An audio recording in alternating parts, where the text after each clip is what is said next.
For 30 years, Johnny Carson was the man America trusted to close their day with laughter.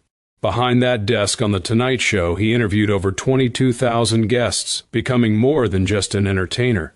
He became Hollywood's priest, the one person stars would confide in when their carefully constructed facades began to crack. But there were stories Johnny heard, tragedies he witnessed, pain so profound that even the king of late-night comedy knew some things were beyond the reach of a punchline. These weren't just celebrity gossip or tabloid fodder. These were the darkest chapters of Hollywood's golden age. The human cost of an industry that chewed up its brightest stars and spit them out when they were no longer profitable.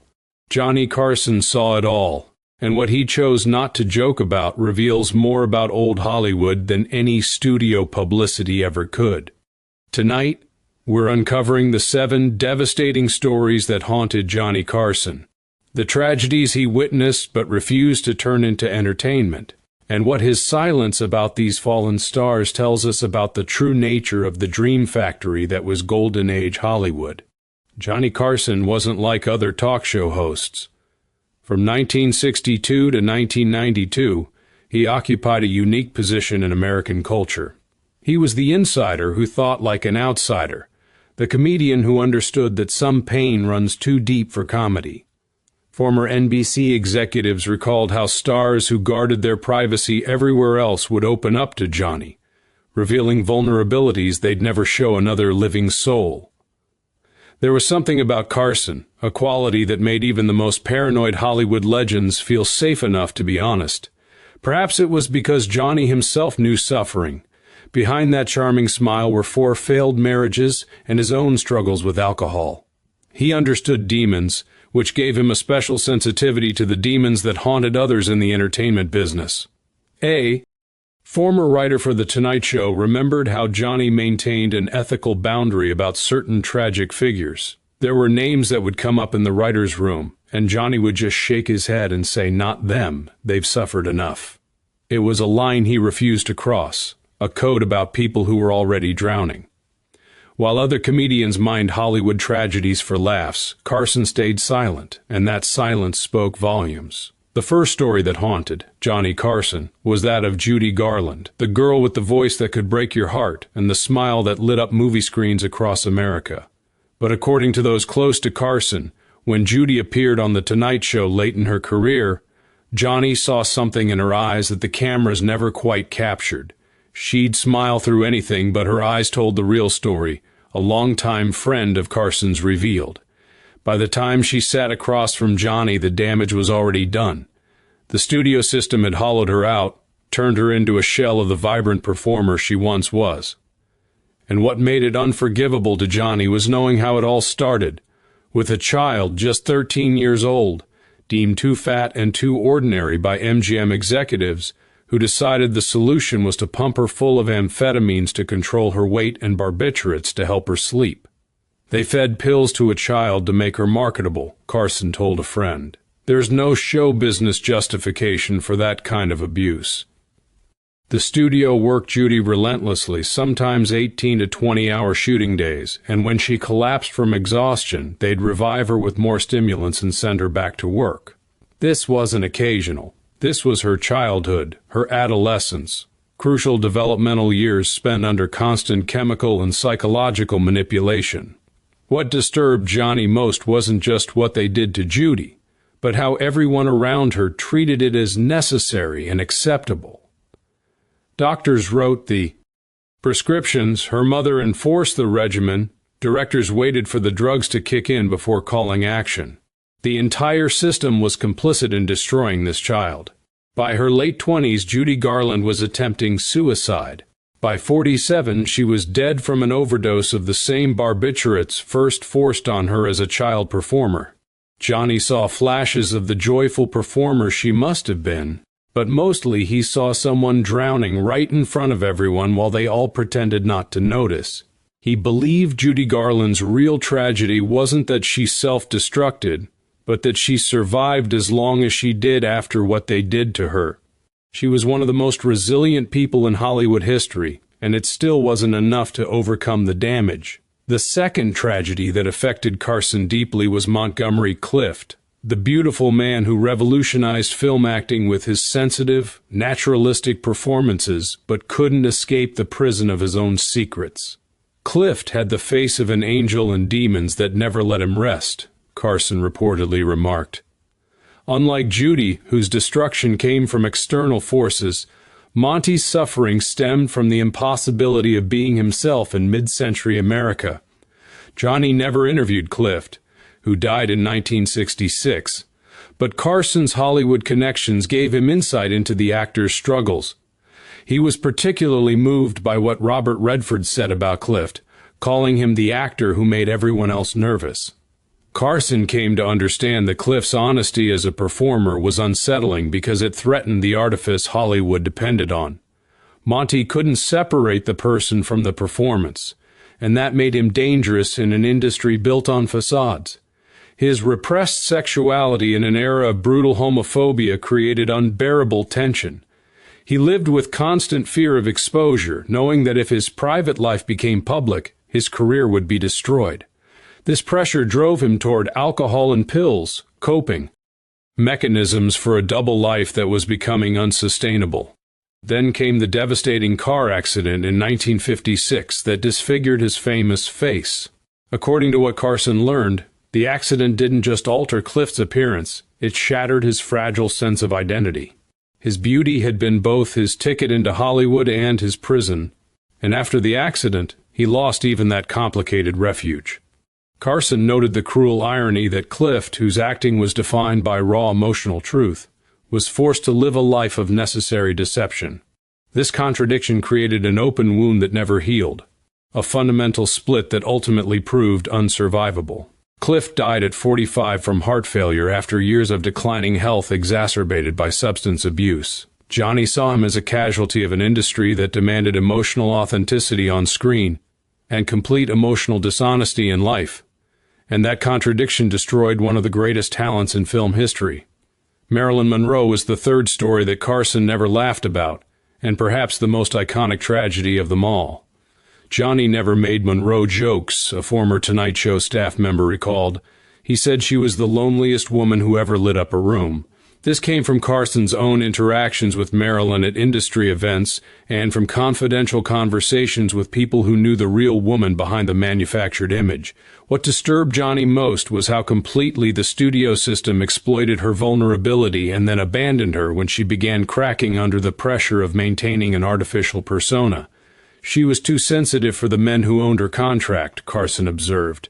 The Marilyn that Johnny came to understand was a woman of significant intellectual depth and artistic ambition who was persistently treated as nothing more than a body to be displayed. Her attempts to be taken seriously as an actress, to gain some control over her career, were consistently undermined by the very people profiting from her image. The real tragedy wasn't just how she died, but how she lived, a friend of Carson's shared. She was surrounded by people but fundamentally alone, loved by millions but rarely for who she actually was. The gap between public adoration and private emptiness was something Johnny thought few people could withstand. Monroe's struggles with addiction and depression, combined with possible exploitation by powerful political figures, created what Carson considered one of Hollywood's darkest stories. He harbored serious doubts about the official narrative surrounding her death, though he was careful never to speculate publicly.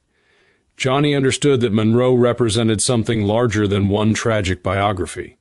She embodied the way Hollywood could take a real human being, transform them into a fantasy object, profit enormously from that transformation, and then discard them when the fantasy became unsustainable. What made it particularly cruel was her desperate longing for genuine connection, in a world that only wanted her manufactured image. The contradiction between her public persona as the ultimate confident sex symbol and her private reality as a deeply insecure, emotionally fragile woman struck Carson as the cruelest joke Hollywood ever played, and one he refused to amplify through comedy. Gig Young's story was different because his name doesn't carry the instant recognition of Monroe or Garland, but his ending was perhaps the most shocking of all.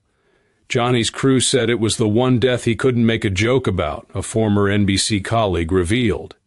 That restraint from a man who built his career on finding humor in current events spoke volumes. Young had achieved what most actors dream of: critical respect, commercial success, and an Oscar win for They Shoot Horses, Don't They, in 1969. But according to what Carson learned through industry connections, Young's professional accomplishments masked deep personal torment. He always wanted to make the room laugh, even when it meant hiding everything else, Carson observed, recognizing a pattern he himself employed. Young's struggle with alcoholism was an open secret in Hollywood for decades. Despite his undeniable talent, his addiction made him increasingly difficult to work with, leading to missed opportunities that intensified his downward spiral. The Oscar that should have represented his career pinnacle paradoxically accelerated his decline. His expectations that the award would transform his prospects were cruelly disappointed as offers for significant roles continued to diminish. Here was a man who reached the absolute summit of professional recognition, and it still wasn't enough to secure his position or heal his personal wounds, a Carson confidant shared. Young's devastating end came in 1978, when he shot his young bride of 3 weeks before turning the gun on himself. This shocking murder-suicide represented for Carson the ultimate tragic outcome of untreated mental illness and addiction in an industry that often enables destructive behavior until it's too late. What haunted Johnny was how predictable it should have been. The alcoholism, the multiple failed marriages, the increasingly erratic behavior, these were all screaming warning signs that the industry collectively ignored until it ended in violence. Young had been in and out of treatment for years without receiving the sustained help he needed. Johnny believed Young's death represented a collective failure, not just his own demons, but an entire system that exploits vulnerability, rewards self-destructive behavior when it's entertaining, and then acts shocked when tragedy occurs. Veronica Lake's story affected Carson differently because her tragedy was one of erasure. During World War II, her iconic peekaboo hairstyle was so popular, the government asked her to change it because women in factories were injuring themselves trying to copy the look. Such was her influence in the 1940s. She lit up wartime America and died almost totally forgotten, Carson remarked. What disturbed him most was the speed and completeness of her disappearance from public consciousness. There's nothing sadder than someone who still has the smile but nowhere to take it, he observed. Lake's decline stemmed from a perfect storm of professional and personal challenges. Her reputation for being difficult, which Carson attributed partly to undiagnosed mental health issues, combined with changing public tastes and alcoholism, to make her increasingly unemployable by the early 50s. Johnny saw this as particularly representative of women's experience in Hollywood. She was enormously valuable when she perfectly fit the image they wanted: beautiful, distinctive, marketable. The moment that marketability diminished, she was discarded without any concern for her well-being. What followed was one of Hollywood's most dramatic falls. The woman who had been among the industry's most recognizable stars found herself working as a bartender in a New York hotel, then as a waitress in Miami. Jobs where customers would sometimes recognize her but often didn't believe it was really her. Her alcoholism intensified as her prospects dimmed, and with no support from the industry that had profited from her image, she lacked resources to address her addiction effectively. Johnny found it unconscionable how completely the industry abandoned her. Here was a woman who had been on every magazine cover in America, who helped sell war bonds, whose image was part of national consciousness, and the same industry that built her up didn't offer even basic human support when she needed it most. Lake's death in 1973 at age 50 from hepatitis and kidney injury related to alcoholism went largely unnoticed by the public that had once adored her. Many Americans assumed she'd died years earlier, so complete was her erasure from consciousness. Johnny saw this as the industry's shameful secret, not just that stars fall from grace, but that the system profiting from building them up takes no responsibility when the inevitable crash comes. George Reeves was Superman to a generation of American children in the 50s, the embodiment of truth, justice, and the American way. But according to what Carson shared with confidants, Reeves's story represented one of Hollywood's most troubling contradictions, a man celebrated for playing an invulnerable hero while feeling increasingly trapped and vulnerable in his own life. He saved the world for kids, and nobody saved him, Carson remarked. What made this particularly poignant was the gap between public perception and private reality. Children would test Reeves's invulnerability by kicking him or throwing things at him, unable to distinguish between actor and character, while Reeves himself allegedly felt increasingly typecast and unable to pursue the serious dramatic roles he'd once aspired to. Johnny hinted for years that George's death wasn't what it seemed, a former NBC colleague revealed. This referred to the suspicious circumstances surrounding Reeves's death in 1959, officially ruled suicide but surrounded by persistent questions. According to what Carson learned, Reeves had been involved in a complicated relationship with Toni Mannix, wife of MGM executive Eddie Mannix, a powerful and potentially dangerous figure. When Reeves later became involved with another woman, tensions reportedly escalated in ways that made some question whether his death was truly self-inflicted. Johnny was careful never to directly accuse anyone, but he made clear he didn't accept the official narrative. He believed there were powerful interests who benefited from that ruling and that a full investigation would have revealed something more troubling. Beyond the controversy surrounding his death, Carson saw Reeves's story as emblematic of how thoroughly the entertainment industry could trap performers in golden cages of their own success. Reeves allegedly came to resent his Superman role, even while recognizing it was his most significant achievement, a contradiction that created profound inner conflict.